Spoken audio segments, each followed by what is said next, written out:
안녕하세요. 김성학 변호사입니다. 저는 제주 유류분 변호사로서 수많은 유류분 사건에 대해서 법적 조력을 해왔습니다.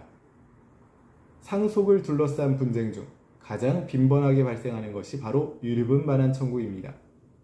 유류분 제도란 피상속인의 자유로운 증여나 유증으로 인해 법정 상속인의 최소한의 상속분이 침해되지 않도록 보장해주는 제도입니다. 유류분 반환 청구 소송에서 승소하기 위해서는 단순히 내 권리가 침해되었다고 주장하는 것만으로는 부족합니다. 철저한 준비와 전략이 필요합니다. 오늘은 변호사 입장에서 유류분 반환 청구 소송에서 승소를 위해 반드시 알아야 할 전략에 대해서 설명드리겠습니다. 첫째, 유류분 침해 여부를 정확히 산정해야 합니다.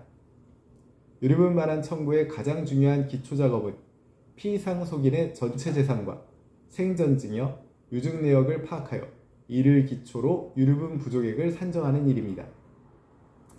특히 생전증여가 있었던 경우 그 증여가 유류분 산정에 포함되는 증여인지 아니면 제외되는 증여인지에 대한 법리적 검토가 중요합니다. 둘째, 입증자료 확보가 핵심입니다. 유류분 반환 청구 소송은 기본적으로 민사소송으로 청구하는 측이 유류분 침해 사실을 입증해야 합니다.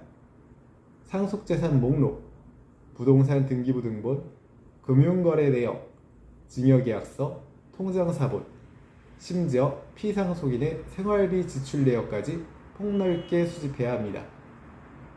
특히 상대방이 재산을 숨기거나 축소 신고할 가능성이 있기 때문에 금융기관에 대한 사실조회, 부동산 소유 내역 조회 등 법원의 절차를 적극 활용하는 것이 유리합니다. 셋째, 소멸시효에 유의해야 합니다. 유류분 반환 청구권은 상속 개시와 반환 대상 재산을 안 날로부터 1년, 상속 개시일로부터 10년 이내에 행사해야 합니다. 이 시효를 넘기면 법적 청구가 불가능하기 때문에 소송을 준비할 때 시효 기산일을 정확히 파악하고 신속하게 대응하는 것이 매우 중요합니다. 넷째, 전문가의 법률 자문을 적극 활용할 필요가 있습니다. 유류분 반환 청구는 법률적 쟁점이 다양하고 복잡합니다. 증여의 유류분 산입 여부, 특별수익의 평가, 증여재산 가액의 평가 시점, 이자 및 지연손해금 청구 등 여러가지 법적 이슈가 얽혀 있습니다. 특히 피상속인의 사망 전 수년간 이루어진 증여에 대한 법리 다툼이 치열한 경우가 많습니다. 경험이 많은 변호사의 조력을 받으면 이러한 복잡한 쟁점을 효과적으로 정리하고 설득력 있는 주장을 펼칠 수 있습니다. 마지막으로 상대방과의 협상도 전략적으로 활용해야 합니다. 유류분 반환 청구 소송은 종종 장기화되고 가족 간 감정 대립이 심화될 수 있습니다. 따라서 법적 근거와 입증 자료를 충분히 갖춘 후 소송 전 또는 소송 중에 합리적인 선에서 협상안을 제시하는 것이 유리할 수도 있습니다.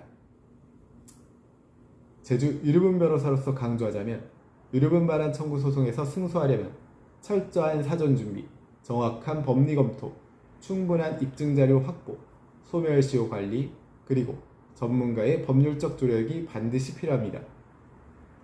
유류분은 단순한 가족 간의 권리 다툼이 아닌 법률적 근거와 논리가 핵심이 되는 엄연한 민사소송입니다. 감정에 치우치기보다는 차분하고 전략적으로 접근한다면 보다 유리한 결과를 얻을 수 있을 것입니다. 현재 유류분 관련 분쟁에 대한 법률적 도움이 필요하시다면 언제든지 제주 유류분 변호사 김성학 법률사무소를 찾아주시면 신속, 정확한 해법을 제시해드리겠습니다. 조금이나마 도움이 되셨으면 합니다. 여러분의 권리를 지키고 언제나 신속하고 정확한 해법을 제시해드리는 김성학 변호사입니다. 감사합니다.